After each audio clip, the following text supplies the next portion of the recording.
रामचरितमानस के अनसुने रहस्य में आप सभी का स्वागत है। और अभी संवाद रूपी घाट के बारे में विषय में बातचीत चल रही है और उसी प्रसंग में हम सभी ने शिव पार्वती संवाद को सुना था। और उसके पश्चात अब याज्ञवल्क्य और भारद्वाज संवाद को हम अपने महोदय से गुरुवर से जानेंगे। सर, आपका हार्दिक अभिनंदन और स्वागत है और आपको प्रणाम है। याज्ञवल्क्य और भारद्वाज जो संवाद रूपी घाट है वह हमारे दर्शकों को बताइए। बहुत अच्छा सवाल आपने इसलिए किया कि अभी कुछ दिनों बाद, करीब 40-45 दिन बाद जी एक महाकुंभ लगने जा रहा है प्रयाग के तट पर जो है। जी और ये याज्ञवल्क्य भारद्वाज संवाद की जो कथा है, ये वस्तुतः दरअसल में उसी घटना को जो कभी आकार लिया था जो है, वही घटना दरअसल में जो है उसी घटना के रूप में याज्ञवल्क्य भारद्वाज संवाद को गोस्वामी जी ने रामचरितमानस में स्थान दिया है जो है। भरत हमारे यहाँ ऋषियों की जो परंपरा रही है वो बड़ी सशक्त परंपरा थी, बड़ी उदात्त थी और बहुत वैदुष्यपूर्ण माने परंपरा रही है। एक यक्ष प्रश्न उस समय कबीर के द्वारा उठाया गया कि दशरथ सुत तिहु लोक बखाना, राम नाम का मरम है आना। अर्थात जो दासरथी राम हैं, चूँकि कबीर तुलसी के पहले हैं जो है, तो जो दासरथी राम है दरअसल में जो है, उस दासरथी राम को हमारे यहाँ कबीर साहब कहते हैं कि मैं अपने निर्गुण ब्रह्म में उनको मान्यता नहीं देता हूँ, क्योंकि वह निर्गुण ब्रह्म के उपासक थे जो है। और इस तरह के दरअसल में जो है जो अवतार पद्धतियाँ थी, अवतार प्रणाली थी जो है, उसके विरोध में जो है कबीर साहब खड़े हैं जो है। तो ऐसी स्थिति में एक सवाल उस समय उठाया जो कबीर ने उठाया 14वीं शताब्दी में। आगे चल करके जब गोस्वामी तुलसीदास के सामने ये प्रश्न आया होगा जो है, तो उसी प्रश्न को उन्होंने भरद्वाज ऋषि और याज्ञवल्क्य संवाद के माध्यम से यह बात उठाया है रामचरितमानस में कि राम कवन प्रभु पूछो तो ही। ये प्रश्न उन्होंने किया है कि ये राम कौन है। ये शिव पार्वती संवाद में भी आपसे चर्चा हुई है, वहाँ पार्वती ने पूछा है कि ये राम कौन है। और यहाँ भी दरअसल में जो है याज्ञवल्क्य भारद्वाज संवाद में ये सवाल उठाया जा रहा है कि राम कौन है जो है। एक राम है जो कि अवधेश के कुमार हैं, माने दशरथ के पुत्र हैं, जिनका चरित्र जो है सारे संसार में जाना जाता है। और जितने जितने राम के अवतार हुए हैं वो सारे उन अवतारों की चर्चा की जाती है जो है। लेकिन ये अवतार कौन से हैं जो है, ये राम कौन है जो है, ये बात भरद्वाज ऋषि ने जो है, और भरद्वाज ऋषि और याज्ञवल्क्य के संवाद में यहाँ प्रयाग के तट पर यह महाप्रश्न, प्रश्न ही महाप्रश्न उठाया जा रहा है जो है।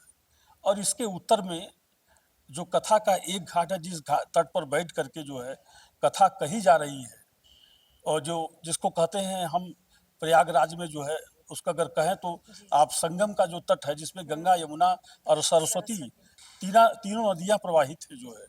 ये तीनों नदियाँ किस बात की प्रतीक हैं? गंगा दरअसल में हमारे यहाँ भक्ति की प्रतीक हैं, और यमुना दरअसल में कर्म की प्रतीक हैं, और सरस्वती दरअसल में ब्रह्म विद्या की प्रतीक है जो है। ये तीनों घाट तीन प्रतीकों के रूप में है जो है। कहने का मतलब है कि संशय वही व्यक्ति निवारण कर सकता है, और वह संशय किसी व्यक्ति विशेष का नहीं है, पूरे युग का संशय है। क्योंकि मैंने आपसे कहा कि यह प्रश्न नहीं है, महाप्रश्न है। इसलिए इस प्रश्न का निवारण वही कर सकता है जिसमें कर्म का सौंदर्य हो, जिसमें भक्ति की गहराई हो। गंगा के तट पर वहाँ जो है प्रयागराज में जो गंगा है, और चूंकि यमुना है इसलिए कर्म की खूबसूरती जिसके भीतर हो, और साथ ही साथ जो है अगर सरस्वती के रूप में देखा जाए तो जिसके भीतर ब्रह्म विद्या का निवास हो जो है। अगर ये तीनों की त्रिवेणी सिर्फ भूगोल के आधार पर नहीं प्रवाहित हो रही है, बल्कि वहाँ इन दो महापुरुषों के संवाद में दिखाई दे रही है।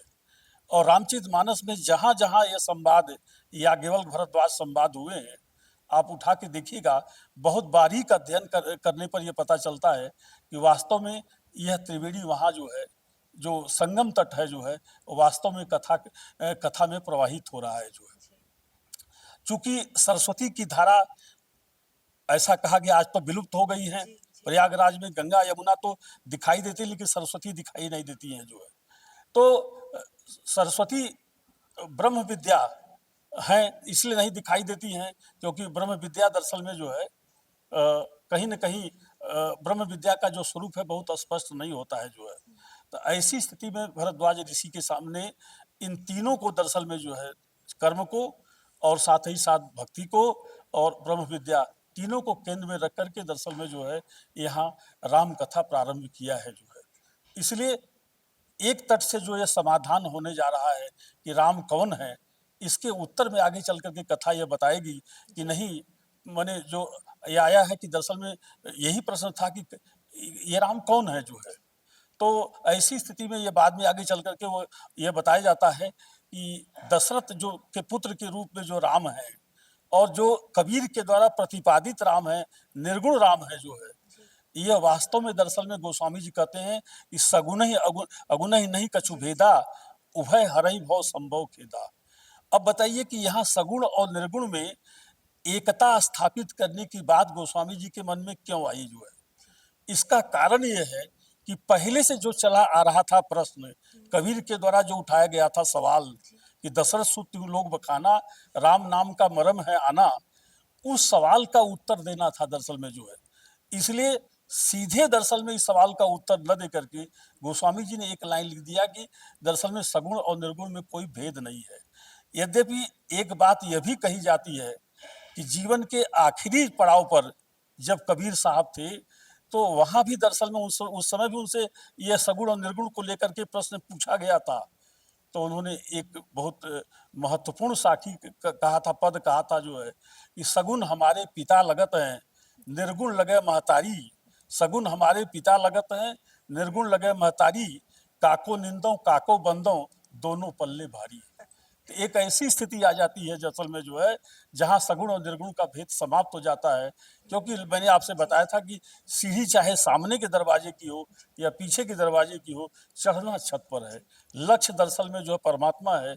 इसलिए इन तमाम कथाओं के माध्यम से जो है, इन आध्यात्मिक महापुरुषों के समागम के माध्यम से एक बात स्पष्ट होती है कि हमें जाना कहाँ है, हमारा लक्ष्य क्या है और उसी लक्ष्य तक पहुँचाना हमारा उद्देश्य है जो है। बहुत बहुत धन्यवाद सर। याज्ञवल्क्य और भारद्वाज संवाद के प्रसंग में आपने जो त्रिवेणी संगम के विषय में बतलाया, संगम जिस स्थान पर प्राण अमृत की बूंद गिरी थी, उस स्थान पर सभी प्राणी वर्ग अपने आप को स्नान करके धन्य मानते हैं।